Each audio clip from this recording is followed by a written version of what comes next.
Or would you like us to move on with our dear friend Marco? Yes. Let's go with Marco. Come on.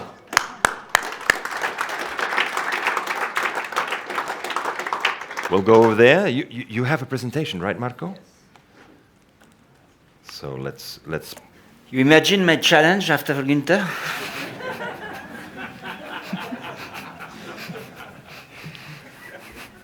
And I don't speak fluent English. I met Marco in Zermatt.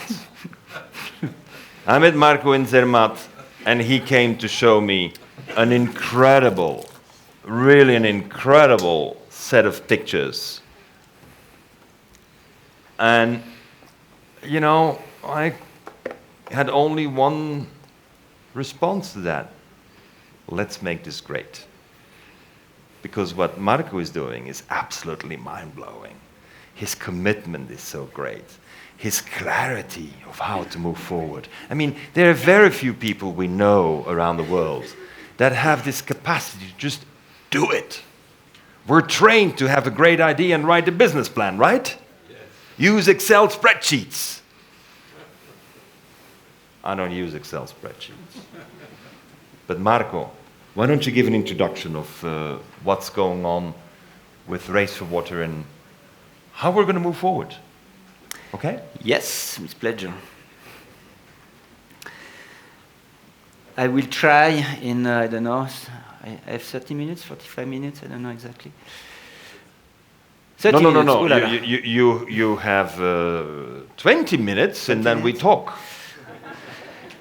I will try to tell you the truth about plastics, because what you hear, what you can read, there is a lot of bullshit behind, a lot of mistakes, and I am working on that subject since about 10 years. So maybe just as an introduction, I have a small movie. If we can start the movie, so you will understand who is Race for Water, the foundation that I am carrying.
Okay, as you saw, we are in this moment doing a 5 years journey, 5-year Odyssey around the world. The boat just left the island of Borneo in Malaysia. We have got in about 3 weeks 1,400 children coming on the boat. So we are teaching them how key are the oceans.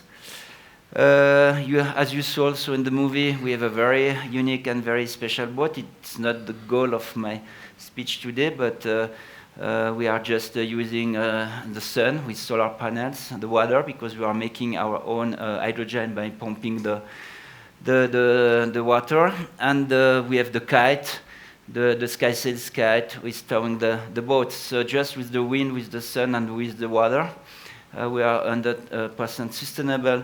We are just using sustainable energies, and if we don't have any technical problem, this boat can run during years and years and years. So I will focus now my presentation on the ACT part, because the foundation has a 3 program. We call that Learn, Share, Act. Learn is the scientific part, is understanding what's happened with those microparticle plastics on the oceans, in the marine life, on the ecosystems. We have the share part. Share is sharing with most of the people as possible about what's happened today with those plastics in the oceans. And we have the act part. Act is the most challenging part, because what we have to do, what we should do to stop these big volumes of plastics reaching the water, reaching the ocean. And regarding NGOs, there is today quite many NGOs speaking about the problem, but there is just a few coming with pragmatic solutions. This figure is very key, because it's the amount of plastic that we are making every year. So as you can see, it's an exponential, and it will continue to grow. Look at that. This is we started with the plastics in 1950, and you can see this. It's growing as an exponential, and in 2016 we have built about 400 million tons of plastics, and it will continue to increase like that. And what you can find in the oceans is about 5 to 10% of this curve. So every year we have more and more and more plastics ending in the oceans. Today, we have about already 25% of the fishes that have already microplastics in their stomachs. Doing nothing, in 2015, we will have more plastics than fish in the oceans. Where it comes from mainly? Mainly it comes from Asia. 80% of the plastic that we can find in the oceans are unfortunately coming from countries where very poor countries. They don't have the waste management in place. And what is just terrible, those countries, what we call the G20, are sending most that 50% of them plastic waste there in Asia. So China has closed the importations of plastic waste 2 years ago. Then the brokers tried to go to Malaysia, Indonesia. Now they're also closing. And what's happened? No, the next will be Africa. No, they choose Africa as the landfill, the world landfill. And this, I cannot understand why rich countries like France, like the US and others, are sending more than 50% of the plastic waste there. Putting plastic waste in an incinerator in France costs about $150 per ton. Sending the same plastics to Asia costs them between $5 to $10 per ton. So you understand why they prefer to send that plastic waste there than to treat it locally.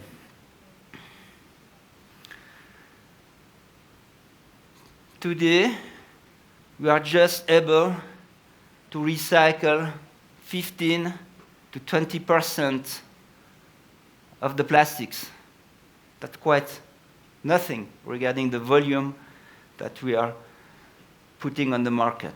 And in this 15-20% of plastics, it's 90% are PET, or the bottle. And why it's so challenging to recycle plastics?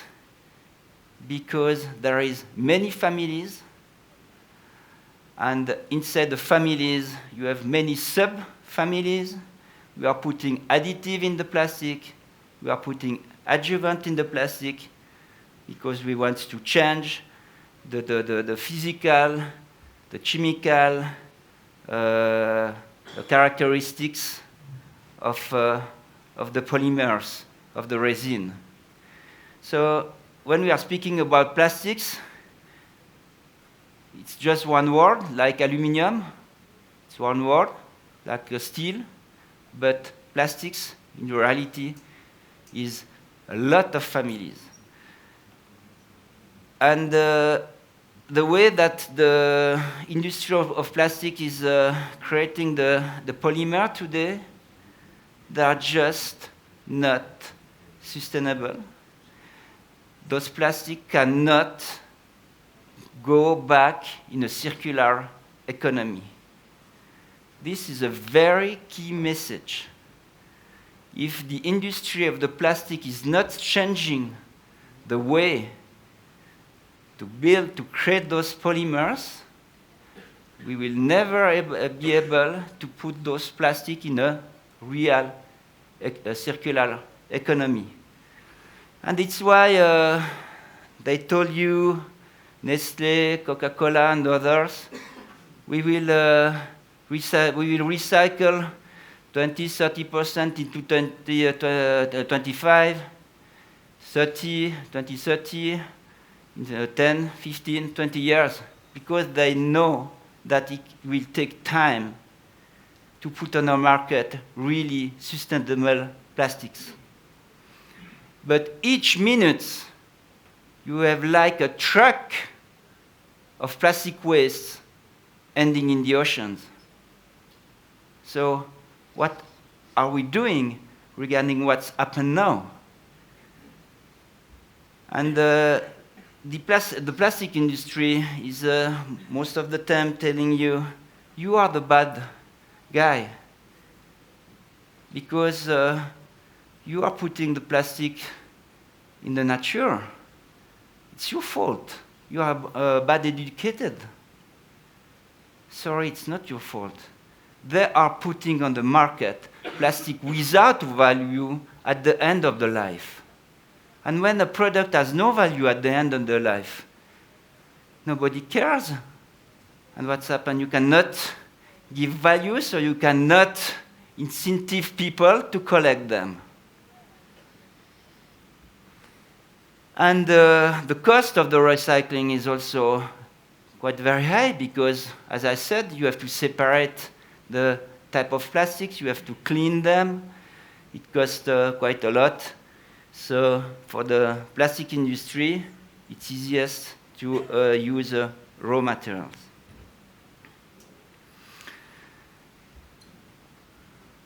Very important point. There is the University of Plymouth in UK tried to put value numbers, dollars, to the plastic waste ending in the oceans. And there is what we can call a natural capital cost. It means how the ecosystem are impacted by this waste. And the result is, per year, 2,500 billions. It's about 3.3% of the GDP. It's about $33 per kilo of plastics reaching the oceans.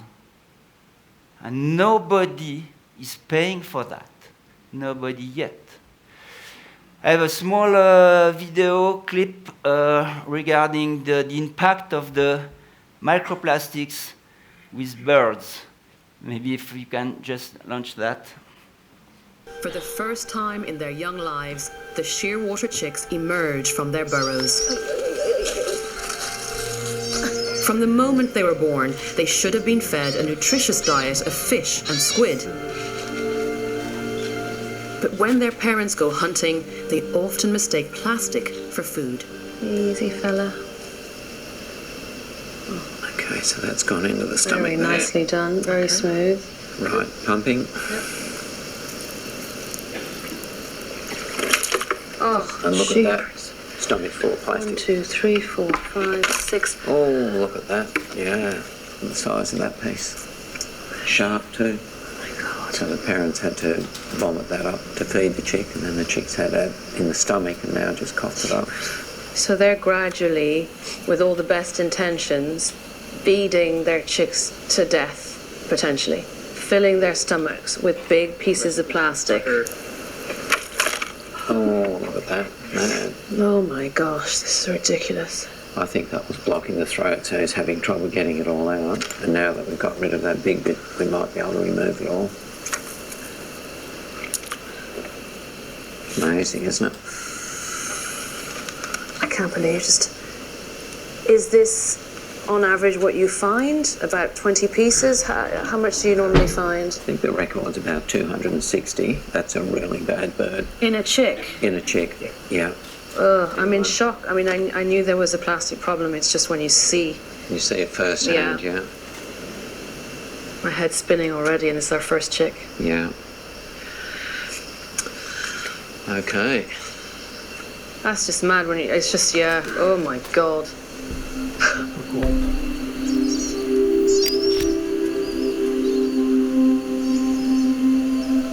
It's really, really hard to watch this poor little thing regurgitating plastic after plastic after plastic, and that wasn't even a bad one. That was 19 pieces of plastic.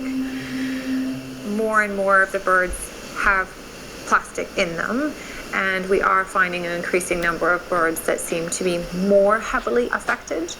So quite a number of years ago, you know, the average number of pieces of plastic per bird might have been closer to perhaps 5 or 10 pieces per bird, and now it's much closer to 30 or 40 pieces per bird. So things are shifting. How often do you find evidence of plastic ingestion in the chicks that you gather on the beach that haven't made it? Virtually every one. Her studies reveal that by weight, shearwaters eat the most plastic of any marine animal. There's no doubt this bird died as a result of this plastic ingestion.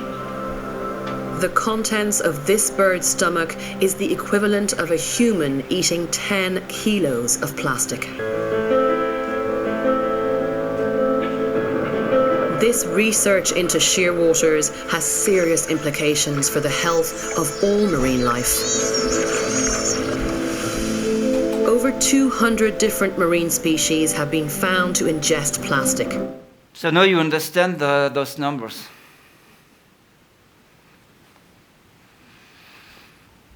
And today, what kind of brands are you finding mostly in the oceans? Those brands. And they're doing very, very little things. They're just doing insufficient activity to stop that. I am trying to involve them, but it's very, very, very difficult. So in 2015, I was doing a big survey around the world. I was sailing with a trimaran. I went in the middle of all the gyres. I was going on the islands or there. We took samples of microparticle plastics on the beaches. We were working with many universities to qualify which type of plastic, the toxics, and with the University of Bordeaux, we were giving to larvae, small fishes, those pieces of plastic to see really what's happened on the fishes. And also, I spend a lot of time to understand where the plastic is coming from. And mainly the plastic is coming from what we call coastal cities.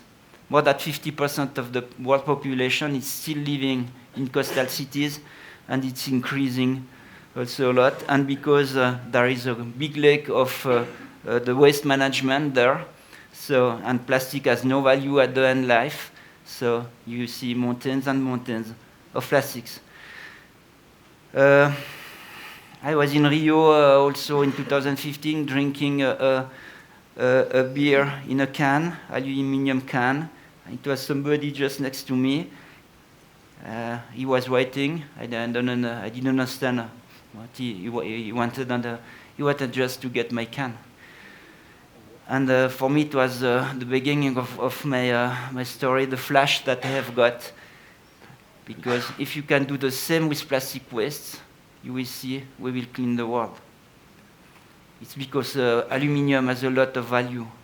And in Rio, the aluminium is the collectors of aluminium. You have about 150,000 people just living by collecting the aluminium. So how we can give value to plastic waste? This is a big question. It's not recyclable, as I said just before. But the plastic is made with the petrol, so plastic has a lot of what we call kilocalories, a lot of energy inside. So we have to transform those waste in energy until the industry is ready with sustainable plastics. And Matt, it's your name? Matt is doing just an amazing thing. Because in the plastic, you have what we call bromes. And bromes is, it's exactly what Matt said yesterday, you have bromes everywhere because the plastic is made with petrol. So if you have fire in this room and you have no brome in the carpet, I don't know, in my computer, it will, the fire will go very quickly. But brome is very, very bad for the health. And he's inventing an alternative to the brome. And he should be found by all those big companies, because what he's doing is just amazing, and we need that kind of solutions to remove the toxics from the plastics, from the resin. So my vision, my idea was to have a black box, putting quite every kind of plastic waste in this black box, and making energy, making gas or electricity as an output, and paying the street collectors also to collect the plastic waste, and giving them a good price. Because if the incentive is good, they will collect. Today, there is more that in Asia, 1.5 million of collectors, of street collectors just in Asia. But they are just collecting PET today, a little bit PET and PAPE. So this is the vision, this is the Race for Water vision and model, but this is the core. Without the core, without the technology to transform those plastic waste in energy, we cannot go forward. So I was working during 4 years with a partner.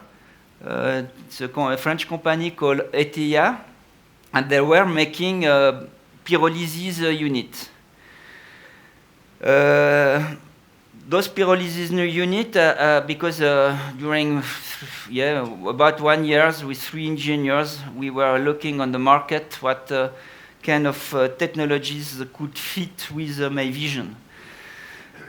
And making what we call standard pyrolysis, it means transforming a plastic waste in oil. Today, it's not working well. It's not working well because you have to separate the plastics. You have to clean the plastic before to put in the pyrolysis machine. And all the toxics that you have, the input, you will get that in the oil. So I decided to find another kind of technology based on the pyrolysis, but with more high temperature. So what we are doing high temperature pyrolysis. This is very key, the more high, because we are treating the plastic waste at more than 800 degrees in a reactor. So this is the reactor. And inside the reactor, you have a screw, and you have no oxygen. We are not burning the waste. We just need to shred the plastic waste, those plastics, in small pieces with a shredder. We have just an issue with the PVC. We cannot have more than 2% of PVC, but we can put all the rest of plastics, multi-layer plastics inside the machine, Tetra Pak plastics, and dirty plastics. We can put plastic that were floating during years on the ocean that are full of salt. We can treat that with this machine. Then we get synthetic gas as an output. We are cleaning this synthetic gas, taking the toxic molecules with special filters, ceramic filters, carbon filters, and we get as an output a very clean gas. And the composition of the gas is very interesting because we have about 25% of hydrogen, and we have about 50% of methane. And this gas has a lot of energy inside, 45 megajoule per kilo. So you can make a lot of electricity with. So this is the unit, what we built. It's a unit only made inside containers. It takes 4 to 6 weeks only to be up and running, so very quickly. And this unit can treat the waste of about 50,000 to 100,000 people. So it means it's 1,500 tons of plastic waste that you can treat in the machine per year. And you are making electricity, 3,700 megawatt of electricity per year. It's about the electricity that 30,000 people in South Asia are using. So Marco, how many of these machines do we need to clean up the mess and avoid it getting into the ocean? How many machines do we need? Give me a number. Me or them? No, you. You know the number. If we in Asia, we need about 3,400 units like that. 3,400 units at the cost of how much per unit? $2 million dollars per unit. Per unit. That means altogether you need about $7 billion. $12 billion. $12 billion. I don't know how you get to 12, but anyway, I'll take. I'll take if it's 2 million for 3,400, you know. But you're a salesman. You know. I need 12 because there is 2 kind of machine. This is the small one, and we have. You have the small and the big machine. Yeah, okay, exactly. good. I get your point, ladies and gentlemen. What can you buy for $12 billion? How much is the cost of one nuclear power station? Not even 12 billion. That means one nuclear power station is the equivalent cost of this. Come on, let's get behind this. This doesn't make any sense not to put these systems in place. There's no justification. You can never stand up, not to Greta, not to any kid, never ever, if you don't take action on this. I mean, this is what we wake up. And so what are we going to do, Marco? We're going to find those two... We're going to find the $12 billion. We're going to find the $12 billion. For next year. Yeah. At the Zermatt Summit. I mean, that's the only way we have to think. It's unreasonable, right? Yeah. Totally unreasonable. Show me your action. Yeah, No, we can't go into those. be, We don't have the time for that. Yeah. I mean, look at that. Look there. Okay. Okay. This is... John. This is we love John, you. and John is the guy who is coming now. It's the founder of the Green School, and John is just a fan of this unit. And John came in Paris he took the initiative to go and see how it works. Yeah, exactly. He doesn't want to do a feasibility study. He wants to say, oh, it goes in, it comes out, there is gas, it works, period. Why do we get stuck with all these feasibility studies and these experts that give advices that have been paid by someone else? Get rid of them. Action. This is key. I was just to finish on that, if you are agree, Gunther. He didn't do it on an Excel spreadsheet. I love him for that. 3,400 units, you are making 23 terawatt of electricity per year. Selling that at 15 cents, you can have as a turnover, as a product, as an input, $3.5 billion. The cost of the 3,400 unit, the operating cost, not the capex, the operating cost is about... Marco, just go to the bottom, right there, show that. Return on investment in less than 3 years. Do we get that? If we see that, do we need the rest? No. You know, this is what is important. There is a business model that makes sense. And thanks to you, Mats, and thanks to others, we're going to start changing those plastics around. We have decided we're going to take your technology on the boat. It's going to go around the world. Mm-hmm. Right? Yes, right. Concrete action, follow up, inspiration, do. Next. Don't worry about that. The money. It's important. I agree. Making the electricity with the plastic, we are saving per year 6.8 billion of liters of diesel. Which is now using, all the generators are using that. Exactly. Humming. And that's why we have you, Javier, later on with us. Yeah. Yeah.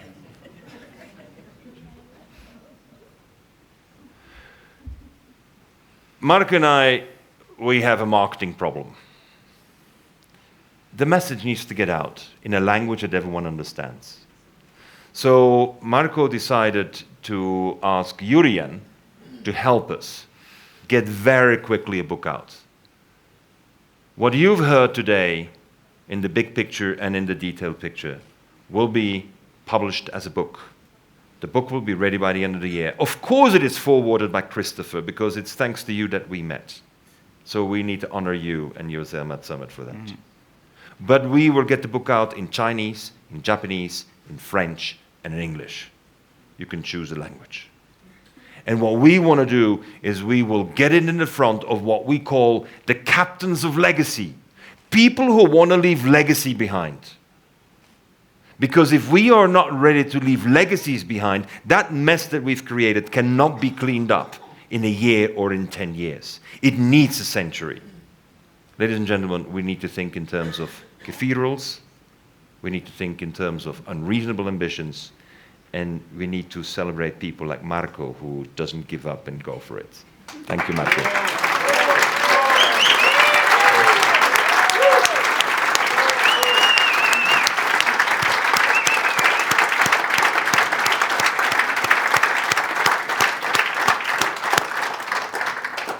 And thank you to the Zermatt Summit.